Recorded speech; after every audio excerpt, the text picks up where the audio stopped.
Warning! This video contains major spoilers for the Pokemon and story of Pokemon Sun and Moon. If you have not played the games yet, do not continue watching this video. Trust me, you do not want to be spoiled. The story of this game is incredible and best experienced blind. Pokemon are pretty cool too. You still here? Because this is your final warning.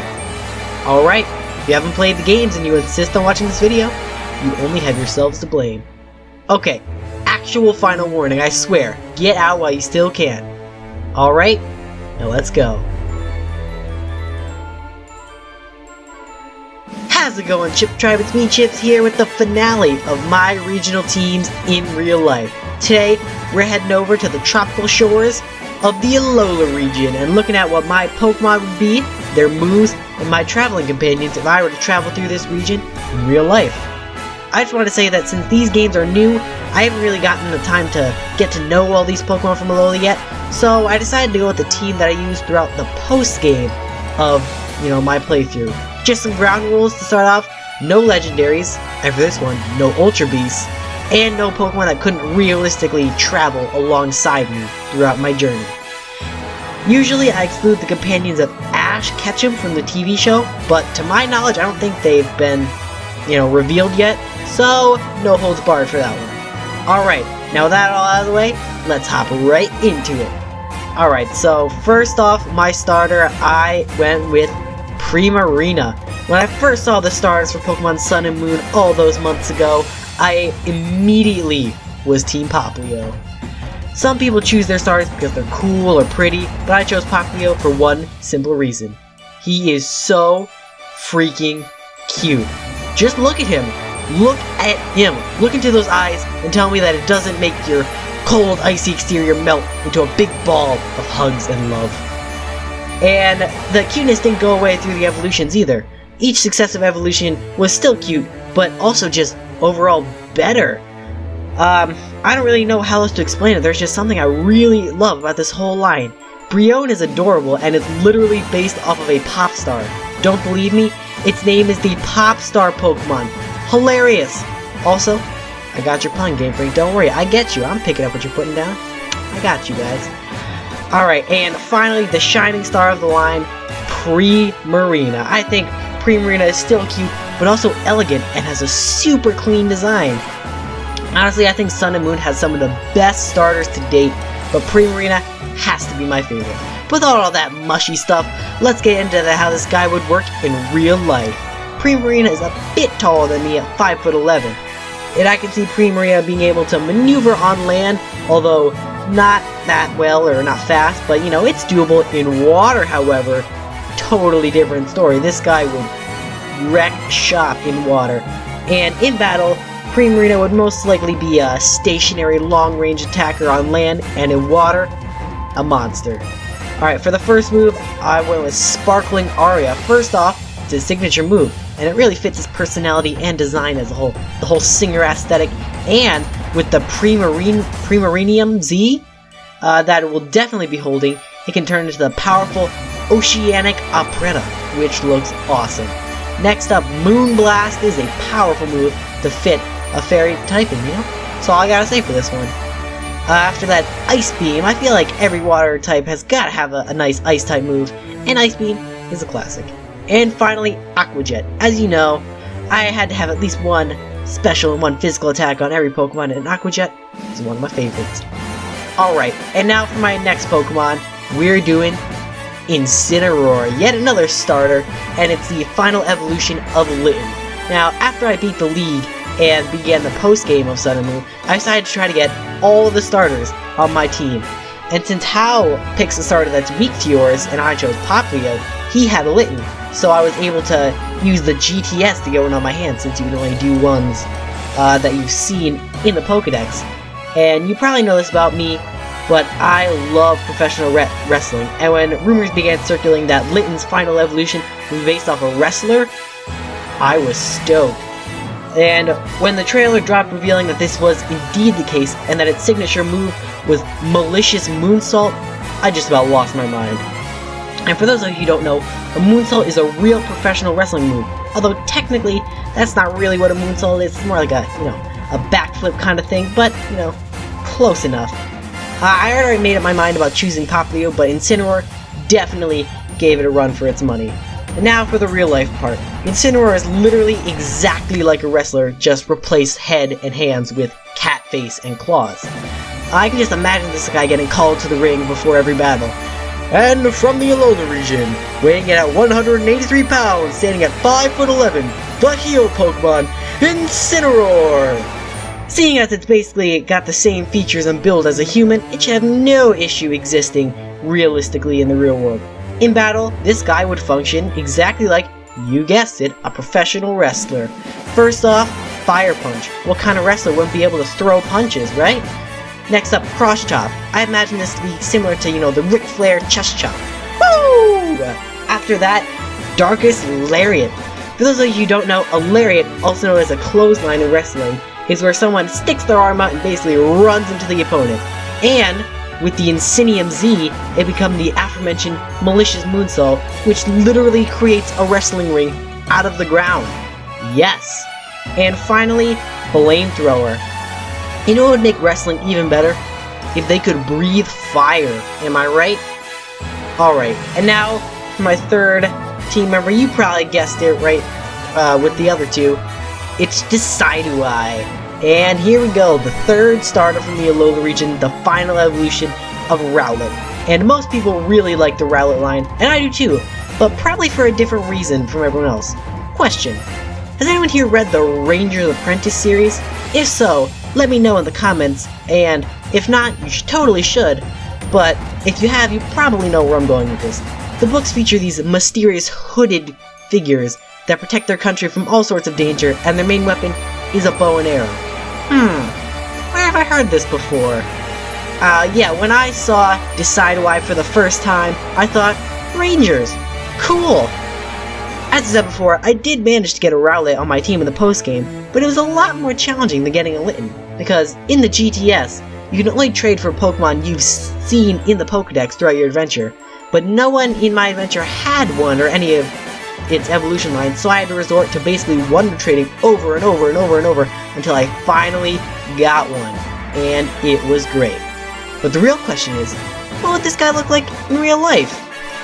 Decidueye is a tad shorter than me, at 5'3", and even though he's technically a bird, its pre-evolution are part flying types, I don't think Decidueye could really fly all that well. However, it may be able to glide for a short period of time, which could be pretty cool. In battle, I think this guy would be pretty fast and sneaky, much like the Rangers from the books. First off, I would go with Spirit Shackle. Of course I had to go with its signature move. When it uses Spirit Shackle, Decidueye uses its wing and sweatshirt string thingy to make a bow and arrow and shoots a feathered arrow at an opponent.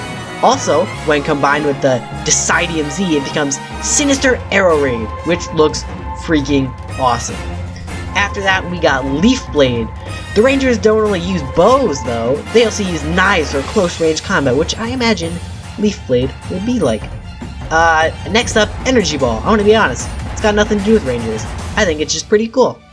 And finally, Brave Bird. Also nothing to do with Rangers, but I mean, it's a bird. It's probably brave. There you go. Alright, for my next Pokemon on my team, I'm going with Mudsdale. When I first saw Mudsdale in the trailer, I thought, hey, that guy's pretty cool, I guess. And when I was wandering about the Alola region and stumbled across a Mudbray, I thought, hey, why not? And boy, am I glad I did, because Mudsdale is the epitome of reliable. Its defense and HP are through the roof, and its attack is even higher, so you can basically switch it in to take any physical hit and get a huge Earthquake off to do some major damage. Real life time! Yeah, I'm really running out of transitions for this one, but Mudsdale is about 8'2" and incredibly heavy at 2,028 pounds. And it's so heavy that on the Sun and Moon website, it specifically says that it's not allowed to walk on main roads because it crushes them under its feet. So that could be a bit of a problem, but in battle, Mudsdale will be very slow and mostly there to tank and eat up hits. He doesn't actually have a huge variety of moves, so I didn't have a whole lot to choose from, but I think it worked out pretty good. First off, we got High Horsepower. It's a signature move, and I imagine getting kicked by this heavy horse would hurt.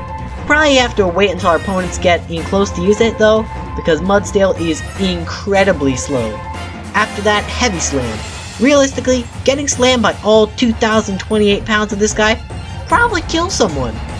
Next up, we got Superpower. Not really sure how this one would work with Mudsdale in real life, but I didn't have a whole lot of options, and I thought, hey, why not? Let's go with it.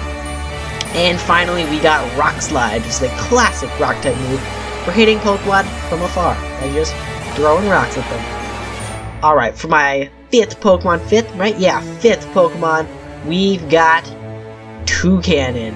And Sun and Moon were the first games where you didn't need a flying type, because all the HMs were replaced by the Poké Ride feature, so you didn't really need to use Fly. Nonetheless, I decided to try out a Pikipek, and I was pleasantly surprised by its final evolution. I thought that Trumbeak would become a fighting type because it was able to learn Brick Break, but nope, Toucannon is just a normal flying type. My favorite part about Toucannon, besides its amazing design, was its signature move, Beak Blast. It's a move that charges for a turn, and if it's hit when it's charging, the opponent gets burned. So if you can predict a physical attack, you can get a burn off on your opponent and cripple their attack for the next time. In real life, Toucannon is 3'7", and it can fly, although I don't see it being as fast as some other of its flying type relatives. Since Cannon is literally in its name, this guy would definitely have some powerful long-range attacks, but also some nice physical attacks. Alright, first up we got Beak Blast. I already talked about it before, so I won't dwell on it too much, but with this move we can either fly up in the air and charge it, or let ourselves get hit while charging it to burn the opponent. Next up, we've got Rock Blast. I was debating between this and Bullet Seed, but I decided on Rock Blast. Why? Because I feel like getting hit with a rock would hurt more than a seed. Or are they bullets? Well, next up we got Flash Cannon. As I said before, I think this guy having some powerful long-range attacks, and this one fits the bill. And finally we got Flame Charge. While this guy isn't a fire type, he's got a lot to do with fire, and I thought this was fitting for a fire type to have on a mon like this. Alright, and for our sixth and final team member, we have quite possibly my favorite Pokemon from the Alola region, Passimian. This guy single-handedly made me choose Sun version because it can only be found in that game, and I got one as soon as humanly possible. I mean, it's a monkey that plays football. Yes! That's really all I have to say about him. Yes! In real life, Passimian is actually pretty tall at 6'7". I imagine this guy being very fast in battle, using mostly physical attacks. First up we got Close Combat. It's a classic fighting type attack that every rough and tough Pokemon should have. After that, Fling! I imagine this guy just throwing his coconut at people, and it would be pretty funny. Next up, Shadow Ball. What can I say? Shadow Ball is cool. And after that, Aerial Ace. Not gonna lie, not sure how this move would work in real life, but it sounds pretty cool, so I said, hey, let's go for it, right? Alright, now for my first companion. I have a feeling that this guy will somehow show up in the TV show at some point, but hey, hasn't been confirmed yet, so it's not breaking the rules. But we got not you. We got How. And How is the newest rival in the Pokemon universe. I have to say, I think he may be one of my favorites so far. He is the chillest dude you will ever meet. He's all about just hanging out, having fun. I think the reason I like him so much is because he reminds me of, well, me. I normally don't do this, but I think it'd be a cool idea to look at some of the Pokemon he would have. It's not going to be as in-depth as my team. We're just going to speed through a few of them that he would have. Ready? Go! Alolan, Raichu, Kamala, Crabominable, and Eevee. Just some Pokemon he had in his team in the games, and I think it would be pretty cool. But yeah, How would be a pretty cool bro to have along on the journey. Alright, and for the next companion, I chose Lily. How and Lily are kind of like, they travel with you throughout the actual game, and I thought, hey, let's throw them together in this one. And I'm gonna be honest, Lily is probably my favorite character from Sun and Moon. Well, definitely my favorite character from Sun and Moon, and possibly from the Pokemon franchise as a whole. Okay, that may be exaggerating, but I really don't think so. She's kind of like this generation's N, where she doesn't believe in Pokemon battles, and she has ties to, you know, the evil team. But I gotta say, I think Lily just does it better. Debate in the comments? I don't know. Give me your thoughts. But throughout the story, you can see her change her perspective on life, and it's even implied that she wants to start a journey of her own someday. And Lily only has one Pokemon, and it is Nebby, but, you know, it's not really a Pokemon, so she wouldn't be doing a whole lot of battling, but, you know, that's not much of a problem. But, I like Lily because she's one of the only characters in Pokemon that actually grows and changes, and I really respect her for that. And she also wanted to save her mother even when she got stuck in Ultra Space, despite all the terrible things that she has done to her and the world. And I think that's pretty cool. I also like how she's the first trainer to, I'm pretty sure she's the first trainer to drastically change her appearance partway through the game, which I think is pretty cool. Dang, Lily is just all around a pretty cool character. Alright, well there we have it. That was my team if I were to travel through the Alola region in real life. I thought that Sun and Moon and the Alola region as a whole were fantastic, and I had a whole lot of fun making this team. So what did you think? Do you agree with my team, or do you have one of your own? Let me know what yours would be in the comments below, and maybe you could help me learn about some cool Pokemon that I don't really know about yet. Also, if you enjoyed, make sure to leave a like and subscribe so you can see when I post new videos. I try to post a new Let's Play video every day. Now I know you're probably all sad that this is the last episode of this little mini-series, but do not fret. I have an idea for another series relating to Pokemon in real life, so keep an eye out for that. And before I end this, I just wanted to say thank you so much for tuning into the series. I had a blast making it. But as always, I will see you next time. But until then, the tribe has spoken.